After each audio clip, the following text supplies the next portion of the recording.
ইরানকে কাঁদিয়ে আজ মাটির ঘরকে আপন করে নিচ্ছেন প্রেসিডেন্ট ইব্রাহিম রাইসি। চিরস্থায়ী ঠিকানা হবে জন্মস্থান মাসদা শহরের ইমাম রেজা মাজার।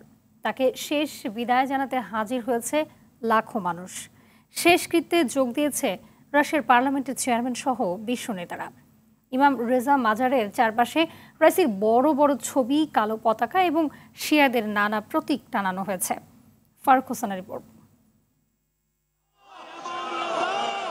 এভাবেই জনসমুদ্রে ভাসতে ভাসতে অবশেষে নিজ জন্মভূমি রাজাবি খোরাসান প্রদেশের মাশহাদে পৌঁছে ইরানের প্রেসিডেন্ট ইব্রাহিম রাইসির মরদেহ। ৬৩ বছর বয়সী প্রয়াত এই প্রেসিডেন্টের জন্ম ও বেড়ে ওঠা ইরানের উত্তর পূর্বাঞ্চলীয় এই শহরেই।